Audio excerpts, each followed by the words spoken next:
And joining us now for more is Republican presidential hopeful and former Arkansas Governor Asa Hutchinson. Governor, thanks so much for your time tonight. It's good to be with you. Thank you. So you're a former federal prosecutor. Obviously, this is an unprecedented case, as we continue to describe it that way. You've now had the opportunity to read the indictment. Do you think that federal prosecutors have a strong case? I do. Whenever you look at the specificity that's laid out in the indictment, it's a very strong case. Obviously, this is going to have to be tried. You've got to prove all of that. But as Bill Barr said, if half of that is proved, then it's a very devastating case that's being presented against the former president. I'm very pleased that there's been more Republican leaders step up and say, this is serious, we're not going to dismiss this lightly, particularly when you have servicemen and women that are held to the same standard and are held accountable if they violate that. And so this is a serious matter, both for the criminal justice system, but also for selecting the future leader of the country. And so I'm delighted that more leaders are showing courage and saying this is serious and we should not dismiss it lightly. Do you have any idea if this case would have the likelihood that it would be decided before the 2024 election or before the primary season? Well, I've actually tried cases in which classified information was involved, and it does add a level of complexity because you have to have the clearances, you have to have the protection as you exchange the information as you get ready for trial. And so it is more complex than normal. But I hope that the judges and the courts understand that you have to be fair to the defendant, give them the right to prepare, but at the same time there's extraordinary public interest for our nation in getting this issue resolved in a timely fashion. The Speedy Trial Act applies not just to protect the defendant, but it also applies to give the public protection and assurance that justice is not going to be delayed. And so I think that it's going to continue through the campaign season. You're going to be looking at debates in August. You're going to be looking at primaries next year. And former President Trump is likely to have court appearances during that time. It'll be interesting to see whether the court's trying to accommodate his campaign schedule or whether they're going to insist upon compliance with the court schedule and a timely hearing of this case.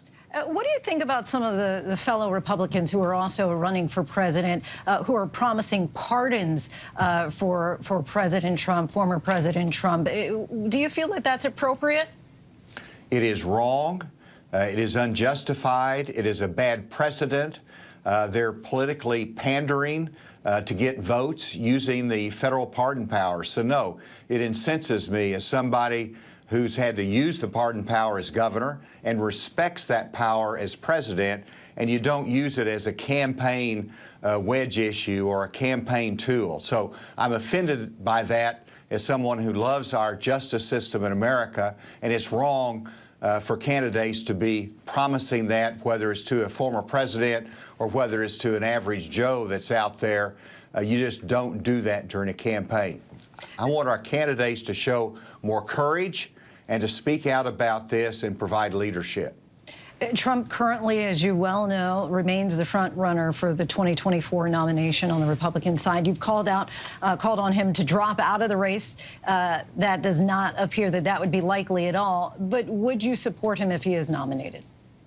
Well, I'm not going to support somebody who's convicted of a felony, particularly one as involving the secrets of the United States. That's not reflective of who our commander-in-chief should be and our national character and the high regard that we have for our military and those that collect these secrets.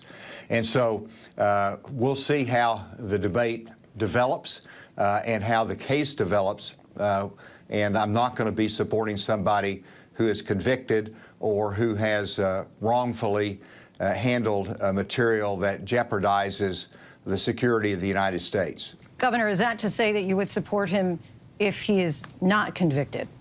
Well, I don't expect him to be the nominee, and I want to be on the debate stage, so I expect that we're going to be negotiating this language to assure that there's not going to be a circumstance that we're bound to support somebody who is convicted of a very serious felony that violates the high office of president and the handling of classified material. That's very important for our country, and no candidate should take that lightly. So let's see how that develops. But I want to be on that debate stage, and I hope there's that opportunity. We've also got to have 40,000 donors. And so I hope everybody goes to asa2024.com, helps me to get on that debate stage. Just want to take one more swing at it, Governor. You would consider, if he's not convicted, supporting him? I'm going to look at what we have to do, what the language of that is. I haven't seen the language of the pledge yet, so that's still under negotiation. And I hope it's something that I can live with, because I want to be on the debate stage, but there's certain principles you don't cross. There are at least 12 candidates currently in the race. Are you worried that this is 2016 all over again, too many candidates, and that your participation in the race would only allow Trump to become the nominee should you drop out? Well, people understand who Donald Trump is. I think the fact that there's 11 other candidates in the race reflect that there's a lot of leaders that want a different nominee than Donald Trump, and we want to beat Joe Biden, and he's not the right one to do it. So there's almost a unanimity in that message. As far as the number, that's going to sort out over time. That's what Iowa sorts out. That's what New Hampshire does. As I talked to the voters in New Hampshire most recently, they're telling me this is serious. They believe that it is political and a double standard here, but they also treat it as very serious and something that they're not taking lightly and will be a factor as they make their decision going into the primary and caucus season. Presidential hopeful and Governor Asa Hutchinson, we thank you so much for your time. Really appreciate you coming on the show. Thank you. Good to be with you. Hi, everyone. George Stephanopoulos here. Thanks for checking out the ABC News YouTube channel. If you'd like to get more videos, show highlights, and watch live event coverage, click on the right over here to subscribe to our channel. And don't forget to download the ABC News app for breaking news alerts. Thanks for watching.